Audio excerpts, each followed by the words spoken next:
Olá, meus irmãos. Olá, meus irmãos. Graça e paz. Estamos aqui mais uma vez para a nossa Escola Bíblica Dominical, e onde nós vamos estudar a lição 12, né? Consciência da grande obra da Convenção Batista Fluminense, do bloco de estudo Recomeçar um Grande Desafio. Nós estudamos no domingo passado a lição 11 com o irmão Jorge Fontainha, que era deixando os maus hábitos, né? Nós estamos na penúltima lição desse bloco de estudos, né? E, chegamos até aqui.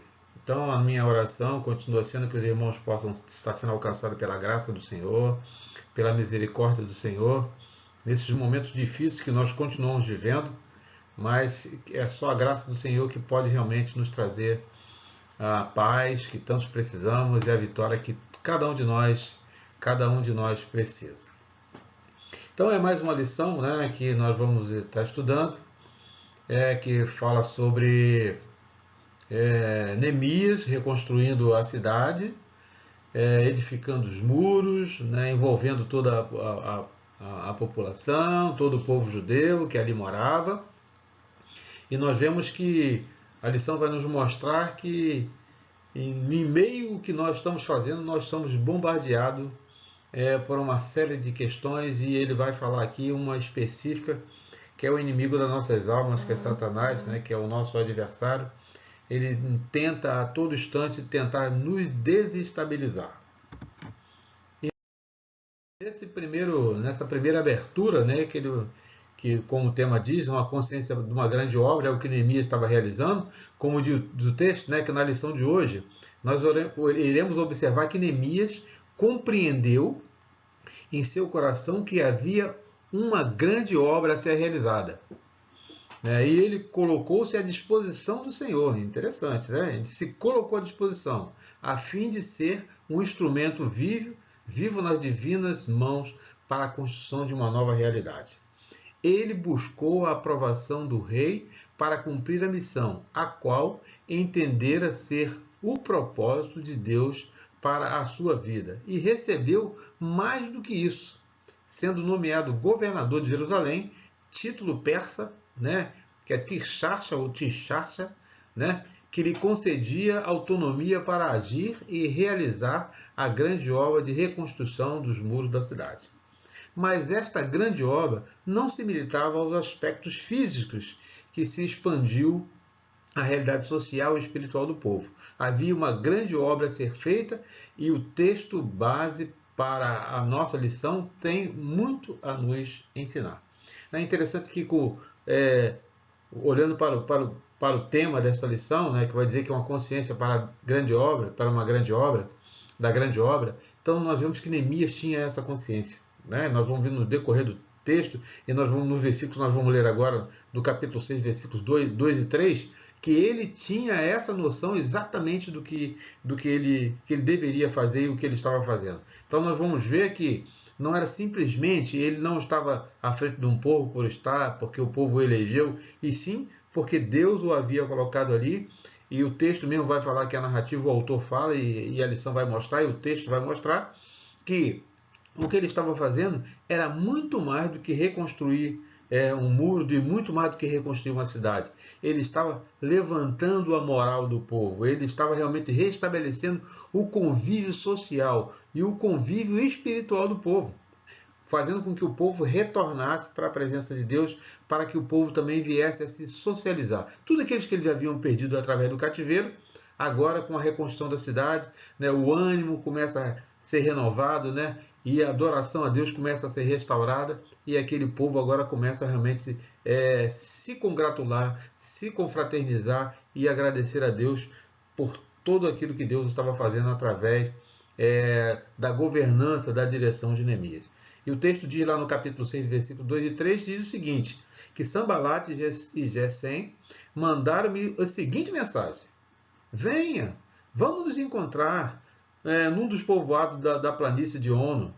Ele, contudo, estava tramando fazer-lhe mal, né? Os adversários, Sanbalate e Gesem. Por isso, enviei-lhe mensageiro com a resposta: estou executando um grande projeto, e não posso descer, porque parar a obra para ir encontrar com vocês. Né? Então, por quê? Qual é a razão? Mas Neemias sabia que aquilo era uma estratégia. Né? Eles estavam usando de um artifício para tentar dissuadi-lo ele daquilo que ele estava fazendo, da organização que ele estava desenvolvendo, da motivação que ele estava dando para o povo. Né? Então o inimigo sabe se quando ele desestabiliza aquele que está à frente, o líder, então todos aqueles que estão embaixo da sua direção, da sua governância, né, vêm realmente a dispersar, desanimar. Né? E o inimigo de Neemias sabia disso, que era o inimigo do povo. Né?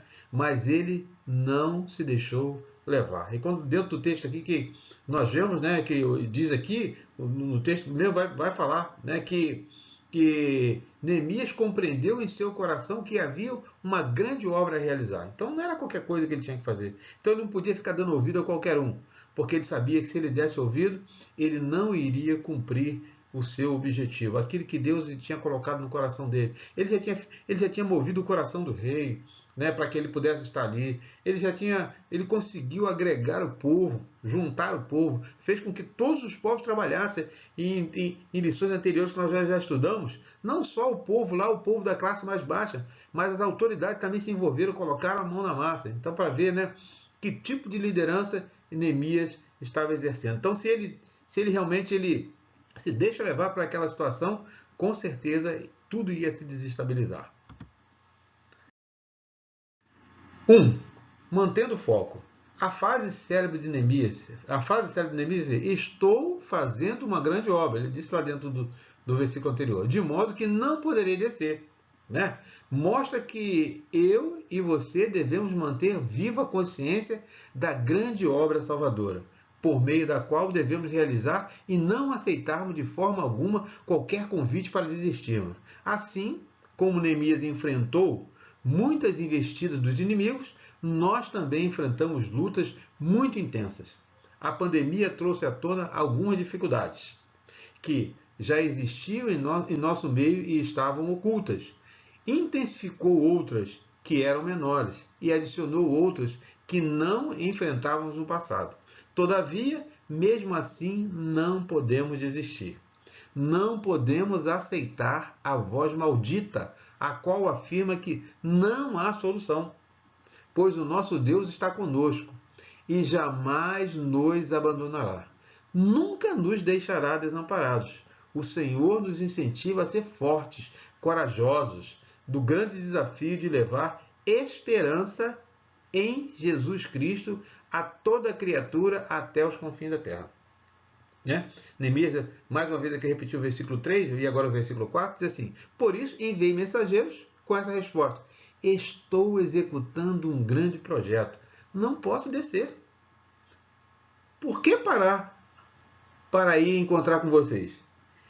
Eles me mandaram quatro vezes a mesma mensagem, e em todas lhe dei a mesma resposta. Então, quer dizer, tá em outras palavras, que o nosso adversário, ele nos tenta a todo momento, eles querem nos tirar do foco, a nossa missão que nós temos que cumprir, né? O ID que Jesus nos deu, né? Para pregar o evangelho a toda criatura, mas a todo momento as circunstâncias tentam nos fazer desviar do nosso propósito, né?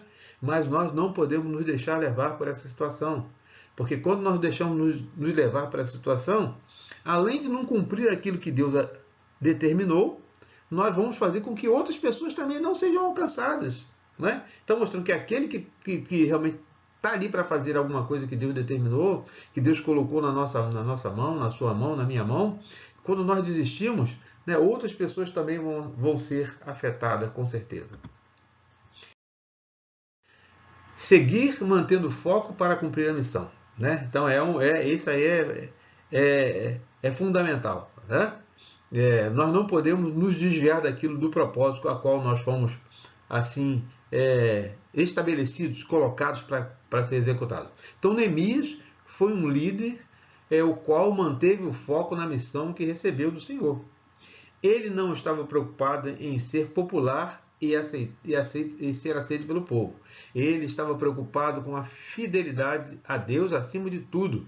Por isso, manteve a visão na grande obra a ser realizada. Andy Barkley, afirma que o mundo precisa de líderes religiosos que se orientem pela agenda de Deus. O mundo precisa de maridos, esposas, mães, pais que saibam aplicar as promessas bíblicas no lar, em vez de se apoiar nos conselhos dos livros de autoajuda. Não é isso? Está dizendo que, que a gente não possa fazer isso, mas nós não podemos deixar que isso seja a nossa base, né? Ainda que tudo ao nosso redor nos pressione ou tente nos distrair, devemos seguir o exemplo de Neemias. É permanecermos com foco na grande obra que o Senhor tem para fazer em nossas famílias, em nossas igrejas, por meio de nossas famílias e igrejas. Então, o autor aqui está dizendo, e a palavra de Deus fala que nós temos uma missão a cumprir no seio da nossa família, com nossos familiares, na igreja onde nós congregamos. Então, ou seja, Deus requer de nós ação, né? E como diz lá em Lucas, no capítulo 9, versículo 62, aquele que lança a mão no arado, ou que põe a mão no arado, não pode mais olhar atrás. Porque quem realmente olha para trás, é como o texto vai dizer aqui, não é apto do reino de Deus. Ou seja, você vai fazer alguma coisa que não vai ficar correto, né? Já falamos aqui em algumas outras vezes, né? Principalmente as pessoas que conhecem a lida do campo, né, no interior. Então, quando alguém ara uma terra, quando pega um arado, se você se distrair, olhar em outra direção, o seu serviço não vai ficar todo irregular, né? E quando alguém vier atrás lançando a semente, aquela plantação vai crescer toda irregular, porque a terra foi mal arada, né? Então, está sobre nós, sobre nossos ombros, uma grande responsabilidade. Nós não podemos ficar olhando para a direita, para a esquerda. Nós sabemos que nós estamos num mundo de dificuldades, né? E estamos passando, principalmente no momento que nós estamos vivendo agora, é um momento difícil, mas nós não podemos deixar que as circunstâncias nos abale, que as circunstâncias nos tire o foco, que as circunstâncias deixem de fazer que nós venhamos a cumprir a missão que a nós foi dado, como aqui o texto está dizendo, no meio da nossa família, né? No meio da nossa igreja, e podemos acrescentar aí, no meio da nossa vizinhança, do local onde nós trabalhamos, né? Então, tem várias áreas que nós podemos cumprir a missão que Deus assim concedeu a cada um de nós. O inimigo é persistente. Nessa passagem, percebemos que os inimigos de Neemias não aceitaram sua negativa e continuaram insistindo para se encontrar com ele. Foram 4 tentativas sucessivas e, como receberam sempre a mesma resposta, eles mudaram a estratégia e enviaram na 5ª vez um mensageiro com uma carta aberta acusando-os de revolta, de rebelião. Nosso inimigo é insistente, nunca desiste de tentar nos destruir. E ele veio para matar, roubar e destruir, como diz a própria palavra de Deus. Por isso devemos permanecer atentos, em alerta, buscando discernimento espiritual necessário para identificar cada armadilha preparada por Satanás, para impedir que o avanço da grande obra que o Senhor deseja realizar em nós e através de nós. Há uma grande obra a ser feita e ela é realizada de joelhos na presença de Deus. Jesus nos exorta, né? Vigiai e orai para que não entreis em tentação. O espírito, na verdade, está pronto, mas a carne é fraca. Assim, não deixe brechas para que o inimigo atuar na sua vida e na vida da sua família, né? Então, toma cuidado, né? Muitas das vezes as pessoas acham que é muito espiritual, né? Mas nós somos feitos de carne e osso, né? E cada um de nós tem uma fraqueza. E se nós não soubermos lidar com essa fraqueza, nós podemos muitas das vezes sucumbir àquilo que o inimigo está tramando. Então, devemos tomar cuidado, ter alerta, para que nós não venhamos ser alvejados, né? E lá em 1 Pedro, no capítulo 5, versículo 8 e 9, ele fala o seguinte: sejam sóbrios e vigiem. O diabo, inimigo de vocês, né, ou nosso inimigo, anda ao redor como leão, rugindo e procurando a quem possa devorar. Resistam-lhe, permanecendo firmes na fé, sabendo que os irmãos que vocês têm em todo o mundo estão passando os mesmos sofrimentos, Estão mostrando, né, que o problema que você tem, que eu tenho, não sou eu que tenho, não. Né? Porque dá a impressão que A dificuldade que eu vivo, que você vive, é maior do que todo mundo, né? Mas se nós olharmos para trás, olharmos para a esquerda, olhar na nossa volta, vai ter pessoas passando, irmãozinhos em Cristo, passando as mesmas dificuldades ou dificuldades maiores até do que as nossas, né? Então não podemos ficar sentados à beira do caminho, achar que o problema só é meu, né? Que o meu problema é maior, melhor dizendo, né? Mas é como Pedro está dizendo aqui, ó, sejam sóbrios, vigiem, né? Porque ele está, o nosso adversário está ao nosso redor, querendo uma brecha para poder nos derrubar. E nós não podemos deixar que ele vença, né? Porque nós temos um papel a cumprir, né? Porque o inimigo realmente, como diz aqui o texto, né? E a nossa lição, ele é persistente, ele está procurando uma brecha para poder nos derrubar. Então, precisamos estar vigilantes, né? Para que a gente não possa cair nessa armadilha.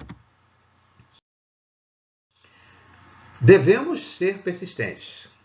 Ainda que o inimigo atue intensamente para nos fazer a vontade, para não fazermos a vontade de Deus, para nos fazer da vontade de Deus, ele somente será bem-sucedido se não estivermos vivendo em intimidade com o Senhor. Quando estamos alicerçados na rocha eterna, somos fortalecidos e preparados para resistir todas as investidas do mal contra as nossas vidas. Devemos, portanto, perseverar em Deus, manter viva a chama da nossa fé, a convicção do socorro bem presente do Senhor, a certeza de que o nosso Deus está do lado e nos concederá a vitória, a fim de que o seu precioso nome seja exaltado e glorificado por nós, né? Então, eu coloquei aqui alguns textos que a gente pode estar se pautando nele, né? Como lá em Romanos, no capítulo 12, versículo 1 e 2, diz: portanto, irmãos, rogo-vos pela misericórdia de Deus, que se ofereçam em sacrifício vivo, santo e agradável. Ele é o culto racional de vocês. Não se amolde o padrão deste mundo, né? O mundo está tentando, e nós vemos que nos tempos atuais mais ainda, né? O mundo está tentando modificar a igreja, né? Por que isso? Porque nós estamos abrindo as brechas.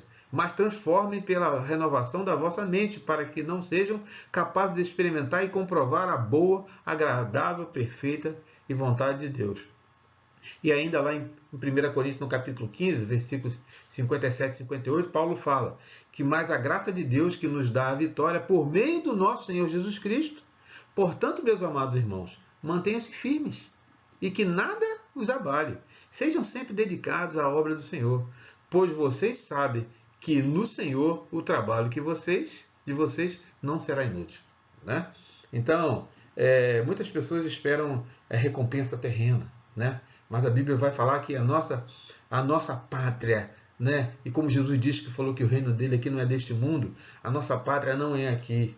A nossa recompensa não é essa daqui, né? Mas nós estamos aqui. Enquanto nós estamos aqui, nós temos que mostrar para outras pessoas também que a recompensa que eles querem, que eles precisam ter, não é nessa vida, mas é aquela em Cristo Jesus, assim que nos dá. Então devemos perseverar, né? Para que possamos chegar ao nosso destino e cumprir a nossa missão. A perseverança é um dos sinais de uma vida firme em Jesus. Eu e você estamos aqui para realizar a grande obra do Senhor. Ela não é nossa, não é para a nossa glória, é para a glória de Deus. E por isso devemos perseverar, sabendo que o Senhor sempre nos fortalecerá e direcionará nossos passos se formos completamente humildes diante dele e consagrados somente a ele, ainda que sejamos intensamente pressionados pelo mal.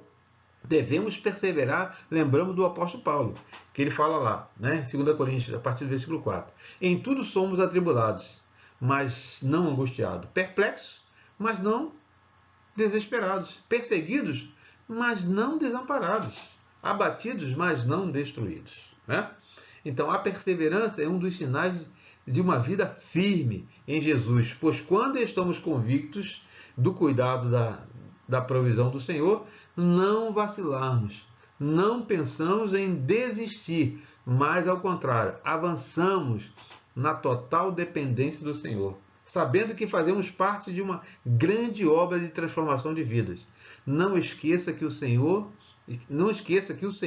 quer sua vida para que muitas vidas sejam transformadas em novas criaturas, as quais vivem pela fé em Cristo Jesus. Então, a responsabilidade está no meu ombro, está no seu ombro, para que as pessoas possam ser transformadas, para que realmente Jesus possa fazer a diferença na vida das pessoas e nas nossas vidas. Assim como Neemias liderou aquele povo lá e Deus fez a diferença na vida daquele povo, assim também Jesus Cristo quer fazer a diferença na nossa vida e na vida daquele que nos cerca. Então, a perseverança é um dos sinais de uma vida firme em Jesus. Para pensar e agir. Ele coloca aqui algumas perguntas, alguns questionamentos. O primeiro que ele faz é o seguinte: qual é a grande obra que Deus tem para você realizar em sua família? Então, qual é a grande obra? Né? Alguma coisa que você pode fazer para melhorar o seu relacionamento com a sua esposa, com seus filhos, com seus demais familiares, né? Então, qual é? E segundo, ele diz aqui: como você tem se preparado para essa grande obra, né? Então, nós sabemos que nós, como cristãos, a base da nossa preparação é a oração e palavra. Palavra e oração, né? Algumas outras coisas nós podemos acrescentar, né? Mas a base é a oração e a palavra, palavra e a oração. Terceiro, você acha que a sua vida de oração é satisfatória? Se não, que ações práticas você vai implementar para que a sua vida de oração melhore, né? Tem aquela oração específica que a Bíblia fala: entra no seu quarto, fecha a sua porta, né? Tem aquela oração lá que Jesus ensina, a oração básica lá do Pai Nosso, né? Mas a palavra de Deus fala que nós temos que orar em todo tempo, vigiar em todo tempo. Então a nossa oração é oração contínua. Além daquela oração específica, daquela que você entra no seu quarto, que você ajoelha, né? Que você fala a sós com Deus, mas em todo momento você precisa estar ligado em Deus. Que, como o texto que nós lemos lá anteriormente, o diabo é o nosso adversário. Ele está buscando a quem possa tragar. Então a gente precisa estar ligado em Deus o tempo todo. Você tem se identificado com as armadilhas preparadas pelo inimigo para a sua queda? Então, meu amigo, se você não tiver uma vida de oração, não tiver uma vida de leitura da palavra, com certeza, eu e você, se nós não tivermos, nós estamos muito próximos dessa queda, né? Então, mas se nós estivermos na presença do Senhor, buscando o Senhor em todo tempo, independente das circunstâncias, né? O problema está à nossa volta aí. Mas se nós ficarmos olhando só para o problema, nós vamos sucumbir. Nosso foco precisa estar em Deus. E o quinto ele diz aqui, ó: quais são as principais armadilhas do mal que têm retirado você do foco na grande obra, né? O que tem desviado você de cumprir o seu propósito, de cumprir a missão, aquilo que Deus, né? E como voltando lá no início da lição, que diz, nós temos que ter a consciência que Deus colocou sobre nossos ombros uma grande obra, né? Então, para que eu tenho feito para que essa obra seja finalizada, que ela seja executada, né? Então, pense nisso, né? E coloque em prática para que Deus possa agir na sua vida e nas nossas vidas. E chegamos ao final, né? Colocamos aqui a biografia do autor, né? Pastor Davidson Pereira, né? Um homem corajoso. Aí se você vai ler a biografia ele com 6 filhos, uma esposa, 6 filhos, então um homem de fé, temente a Deus, mas um homem de fé, né? Nos tempos de hoje você ter mais de um filho é difícil. E o pastor corajoso teve 6 filhos, né? E tem lá o texto que nós vemos lá também, lá o título, né, que Neemias recebeu, que era Tissarsa, né, o Tissarsa, né, que é um homem, né, que administrava com severidade, um governante, podemos dizer um governador, né? E aqui vem falar também lá da planície de Ono, né, que era uma parte lá do Vale de Saron, ficava 20 milhas ao norte de Jerusalém, nordeste de Jerusalém, né, um território considerado do neutro, né? Estava lá situado na planície do Mar Mediterrâneo, e próximo de Samaria. Ele vai dizer que esse local agora é lá perto do Monte Carmelo, né, fica ali próximo da orla atualmente de 90 quilômetros de Tel Aviv, né? E ele faz referência lá ao teólogo lá, N. Barclay, né, o fundador do Ministério Internacional de Pastor, que é um homem que escreveu muitos livros, né? E até um que nós já lemos, agora esqueci o título, né, que nós já estudamos ele também. Então aí são as referências aí, se você quiser também se aprofundar um pouquinho mais, faça uma pesquisa, né, para ter o melhor conhecimento. Que Deus possa abençoar a sua vida, a minha vida, as nossas vidas, né? E que nós possamos ter cada dia mais na presença do Senhor e não deixar nos desviar para que nós possamos cumprir o nosso propósito, porque sabemos que a obra do Senhor que Ele tem para fazer através de nós é uma obra realmente muito grande, que é alcançar as pessoas que ainda não tiveram o conhecimento de Cristo e para que elas possam permanecer. Que Deus possa todos abençoar. Graça e paz.